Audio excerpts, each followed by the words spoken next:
కొంతమంది అప్పటికి పుట్టుంటారు, కొంతమంది కొత్తగా పుట్టి మళ్ళా పెద్దవాళ్ళు అయి ఉంటారు.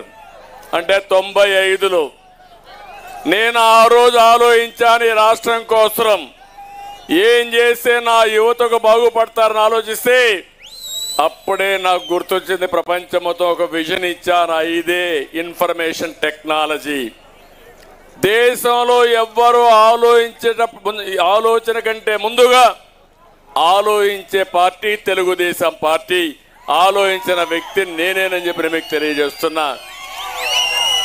మీరు ఒక్కసారి ఆలోచిస్తే 25 ఏళ్లకు మనం నేను ఐటీ ప్రారంభిస్తే 25 ఏళ్ల తర్వాత కుప్పం నుంచి వర్క్ ఫ్రమ్ హోమ్, మీ ఇంట్లో కూర్చొని ప్రపంచ కంపెనీలకు మీరు పనిచేస్తున్నారంటే అది నేను చూపించిన విజన్, అదే తెలుగుదేశం పార్టీ యొక్క సమర్థత.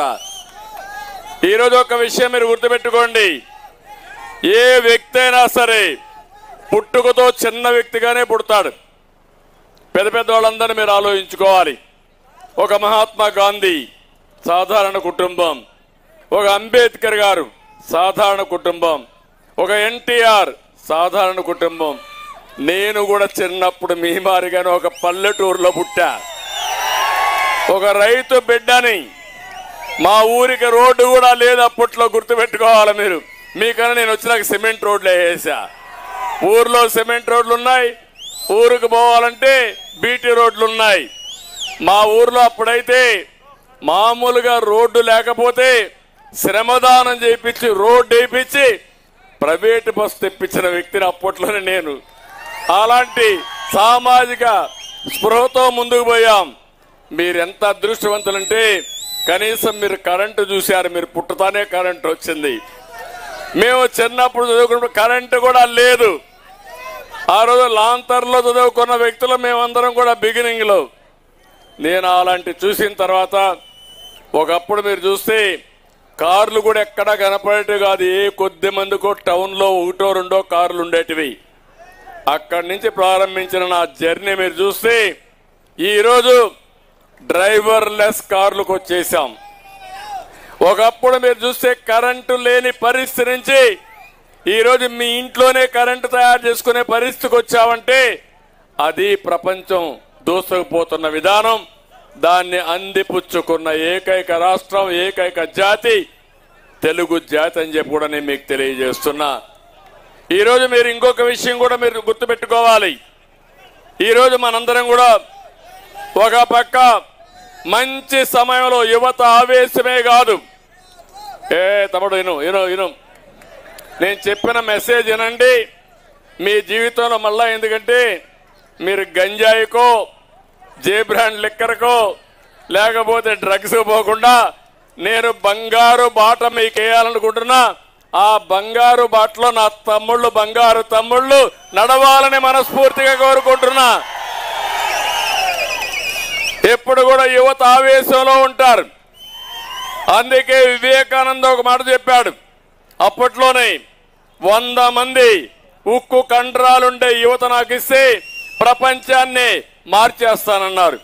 నేను చెప్తున్నా, ఆయన ఆ రోజు చెప్పాడు, ఈ రోజు నేను చూపించా. ఆ విషయం మీరు గుర్తుపెట్టుకోవాల్సిన అవసరం ఉంది.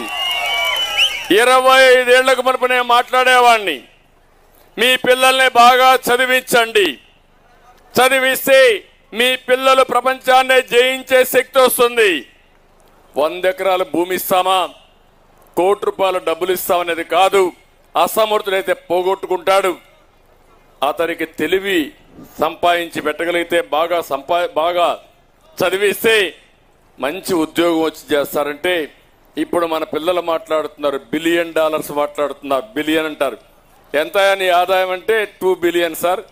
కంపెనీ ఎంత వాల్యుయేషన్ 5 బిలియన్ సార్. 5 బిలియన్ అంటే మనం ₹5 అనుకుంటున్నాం. 5 బిలియన్ అంటే 20,000 కోట్లు, 30,000 కోట్ల రూపాయలు సంపాదించే పరిస్థితికి వచ్చారు. అది ఈరోజు తెలుగుదేశం పార్టీ. మీరు చూస్తే ఊరూరు బలపం కట్టుకొని చెప్పాను. చరిత్ర ఒకసారి చూసుకోవాలి. ఇప్పుడు మీరంతా ఫోన్లు పెట్టుకొని ఆ మీటింగ్లన్నీ షూటింగ్ చేస్తున్నారు. మీ ఎవరున్నా ఉంటే మీ ఇంటికి కూడా చెప్తున్నారు, లేకపోతే రాబోయే భార్యకు కూడా కావాలంటే లైన్లో పెట్టి వాళ్ళకు కూడా బ్రాడ్కాస్ట్ చేసే పరిస్థితికి వస్తున్నారు. అంటే మీరు గుర్తుపెట్టుకోవాల్సింది, అప్పుడు ఒక ఫోన్ లేదు, మన కుప్పంలో నేను కొత్తగా వచ్చినప్పుడు సెల్ ఫోన్ ఉందా తల్లి నీకు? అప్పుడు మీ ఇంటికి ఫోన్ ఉందా? ఆ రోజు ఫోనులు లేవు. నేను అన్నాను అప్పుడు ఎలక్ట్రానిక్ ఎక్స్చేంజ్ పెడతారని. అంటే 89లో అందరూ నా మీద పడిపోయారు. కుప్పంలో 100 టెలిఫోన్లు లేవు, ఈయన ఎలక్ట్రానిక్ ఎక్స్చేంజ్ పెడతాడంటని. నేను చెప్పా చేసి చూపిస్తానని చెప్పా. ఆ రోజు నేను ఆలోచించాను, ఈ సెల్ ఫోన్లు చైనాలో కొన్ని కోట్ల సెల్ ఫోన్లన్నీ మొబిలైజ్ అవుతా ఉంటే, ఇండియాలో కాల్ చేయాలంటే, టెలిఫోన్ చేయాలంటే లైట్నింగ్ కాల్ అని వారం రోజులకు వచ్చేది. అక్కడి నుంచి నేను గట్టిగా పట్టుబట్టి ఆనాటి ప్రధానమంత్రి వాజ్పేయి గారిని మెప్పించి నేనే రిపోర్ట్ ఇచ్చి ఈరోజు డీరెగ్యులేషన్ అండ్ టెలికమ్యూనికేషన్ సెక్టర్ వచ్చింది. అంటే మీరు గుర్తుపెట్టుకోవాల్సింది, ఆ రోజు మనం ఎవరికైనా ఫోన్ చేయాలంటే బిఎస్ఎన్ఎల్ ఒక కంపెనీ ఉండేది. ఆ కంపెనీకి మనం ఫోన్ చేసి ఆ ఎక్స్చేంజ్లో ఆపరేటర్ మాన్యువల్ ఉండేవాడు. వాడికి ఫోన్ చేసి చెప్తే నాకు ఈ ఫోన్ కనెక్ట్ చేయమంటే వారం తర్వాత మీకు ఫోన్ వచ్చేది. అందుకే అప్పుడు మనుషులు పెట్టి కబుర్లు పంపించేవారు. ఈ విషయం కూడా మీరు గుర్తుపెట్టుకోవాలి, లెటర్లు రాసేవాళ్ళు. అలాంటి దగ్గర నుంచి నేను ఆలోచించిన తర్వాత ప్రధానమంత్రి గారు చెప్తే ఎక్కడ సాధ్యమన్నాడు.